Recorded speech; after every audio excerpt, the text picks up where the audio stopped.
تو آج عزم کر کے جائے کہ آج کے بعد نماز نہیں چھوڑوں گا، اللہ کے رسول راضی ہو جائیں گے انشاءاللہ، چونکہ حضور نے نماز کو اپنی آنکھوں کی ٹھنڈک قرار دیا ہے، یہ حضور کے لیے راحت کا سبب تھا۔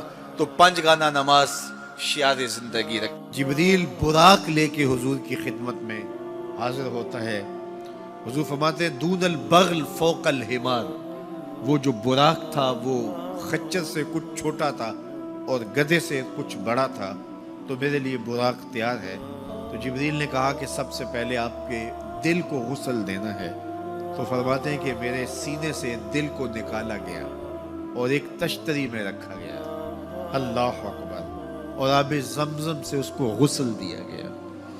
جب دل کو غسل دیا گیا تو جبریل نے حضور کے قلب اطہر کو دیکھا تو حیران ہو گئے اور بے ساختہ پکار اٹھے۔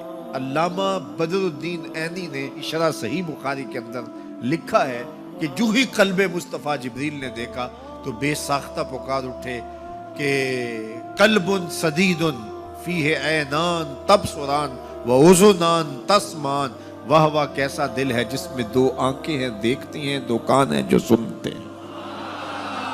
ایسا دل کائنات میں پہلے کسی نے نہیں دیکھا، نہ کسی کا ہوا ہے، جس میں آنکھیں بھی ہوں، جس میں کان بھی ہوں۔ جو قصیدہ پڑھا جاتا ہے مصطفیٰ جان رحمت پہ لاکھوں سلام، اس پورے قصیدہ سلامیہ کے اندر حضور کے ایک ایک عضو کی تعریف کی گئی ہے۔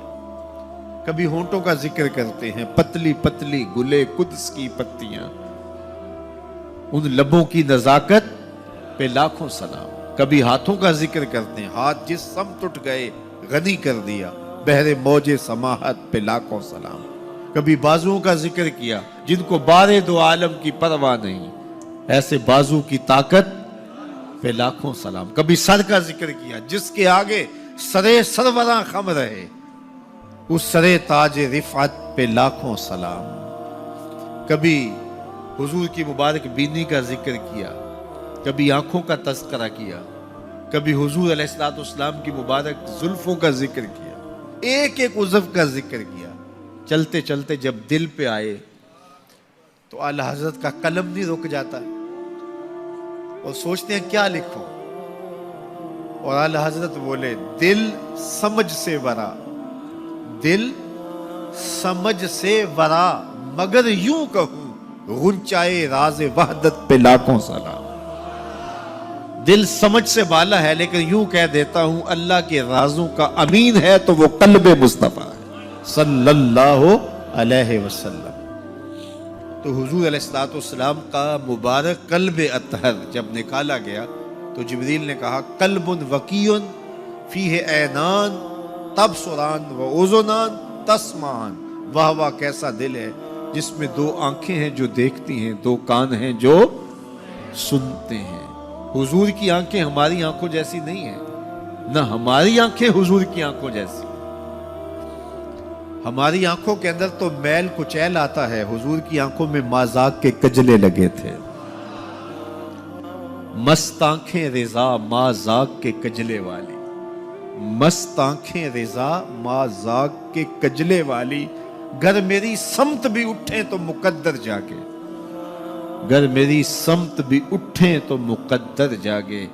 تو حضور کی مبارک آنکھیں، اللہ اکبر، کیا خوب سجن دیاں اکھیاں نے، کیا خوب سجن دیاں اکھیاں نے، جویں پر کے سرائیاں رکھیاں۔ سارے نبیوں کی زندگیوں کا مطالعہ کیجئے، ان کو سخت سے سخت، کٹھن سے کٹھن حالات کا مقابلہ کرنا پڑا اور حالات کی سختیاں انہوں نے گوارا کی، لیکن اٹھنے والے قدم پیچھے نہیں ہٹے، وہ آگے ہی بڑھتے چلے گئے اور عظیمتوں کے سفر طے کرتے گئے۔ سب سے زیادہ مشکل اور کٹھن حالات میرے اور آپ کے آقا و مولا حضور نبی رحمت صلی اللہ علیہ وآلہ وسلم کو ملے اور حالات کا جبر حضور کو سہنا پڑا، تلخیاں گوارا کرنی پڑی۔ پیدا ہوئے تو باپ کا سایہ سر پہ نہیں تھا، 6 سال کی عمر تھی کہ ماں انتقال کر گئی۔ حضور نے اعلان نبوت کیا تو اپنے ہی مخالف ہو گئے۔ سب سے پہلا شخص جو کھڑا ہوا اور جس نے بدتمیزی کی وہ رشتے میں سکا چچا لگتا تھا۔ اس کی بیوی سارا دن جا کے جنگل میں کانٹے جمع کرتی تھی، ام جمیل، اور جن راہوں سے حضور نے گزرنا ہوتا ان راہوں میں بکھیر دیتی کہ پاؤں زخمی ہوں گے اور منزل پہ پہنچ نہیں سکیں گے، لیکن میرے حضور گھر سے نکلتے ہیں، ان کانٹوں سے بچ کے گزرتے ہیں اور ان گڑھوں سے بچ کے گزرتے ہیں اور پھر بھی ان تک پہنچ جاتے ہیں۔ کھود لیے گڑھے، بچھا لیے کانٹے، آ گیا ہوں تمہارے پاس پیغام آ گیا۔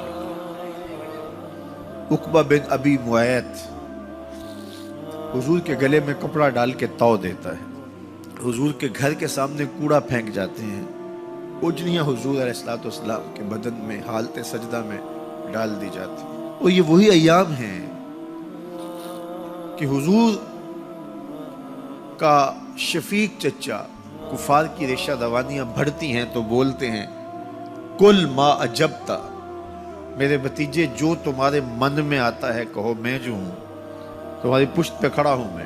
ان کا بھی انتقال ہو جاتا ہے، جناب ابو طالب بھی انتقال کر جاتے ہیں۔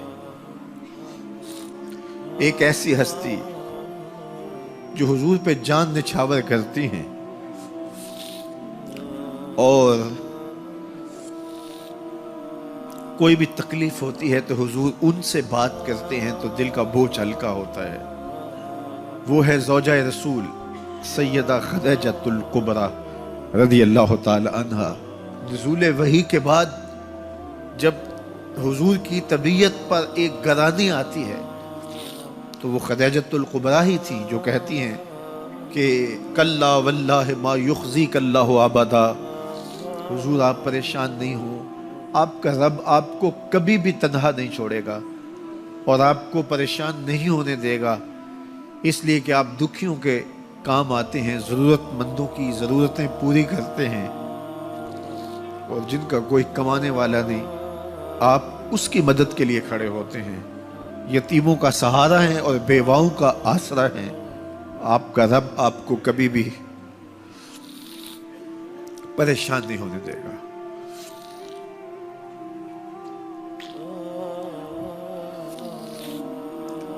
سیدہ خدیجہ الکبریٰ کا بھی انتقال ہو جاتا ہے، جو ہر مشکل وقت میں ڈھارس بندھاتی تھی،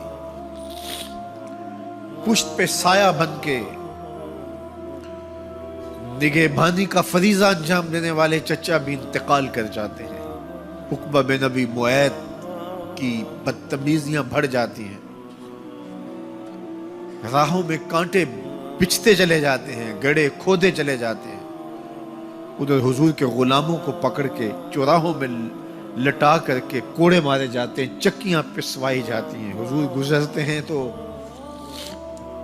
عمار ابن یاسر کے خاندان کے ساتھ تکلیفوں کے پہاڑ ٹوٹے ہوئے ہیں۔ حضرت سمیہ رضی اللہ تعالی عنہ جو حضرت عمار ابن یاسر کی والدہ ہیں، ان کو مکے کے ایک چوک کے اندر ابو جہل نیزہ مار کے شہید کرتا ہے، حضرت یاسر شہید کر دیے گئے، بلال حبشی چکی پیستے ہیں اور بدن میں ان کے میخیں ٹھوکی جاتی ہیں۔ عجیب عالم ہے، اپنے بھی مخالف سکا چچا راستہ روک کے کھڑے ہو جاتا ہے، اوجریاں پھینکی جاتی ہیں، کانٹے بکھیرے جاتے ہیں۔ طائف گئے تو ان کا رویہ اتنا شرمناک اور اتنا دردناک تھا کہ اس کی تلخیاں بھولتی نہیں ہیں۔ اللہ کے محبوب ایک دن حرم میں آئے اور وہیں ام ہانی کے گھر جو حرم کے بالکل قریب تھا رک گئے۔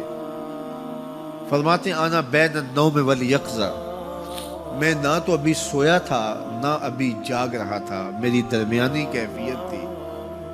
تو فرماتے ہیں کہ میں اپنی چچا زاد بہن ام ہانی کے گھر میں تھا کہ جبریل براق لے کے آ گئے اور آ کے سندیسہ دیتے ہیں ان اللہ اشتاق الی لقائک یا رسول اللہ، محبوب زمانے کے دکھوں نے آپ کو گھیر لیا ہے اور تکلیفیں حد سے تجاوز کر گئی ہیں۔ رب کہتا ذرا آؤ نا میں رخ سے نقاب اٹھاؤں اور آپ کو جلوہ کرا کے سارے غم غلط کر دوں اور سارے دکھ دور کر دوں۔ تکلیفیں حد سے بڑھی، اذیتیں زیادہ ہوئیں، تو مالک نے کہا محبوب وہ منظر بھی دیکھے کہ طائف کے بازاروں میں لوگ پتھر لیے کھڑے تھے، اب وہ منظر بھی دیکھو، رضوان جنت کے پھول لیے کھڑے ہوں گے، فرشتے قطاروں میں منتظر ہوں گے، وہ پتھر لیے کھڑے ہوں گے، یہ پھولوں کی کلیاں لیے جنت کی حوریں کھڑی ہوں گی۔ تو حضور کے استقبال کی تیاریاں ہیں، جبریل براق لے کے حضور کی خدمت میں حاضر ہوتا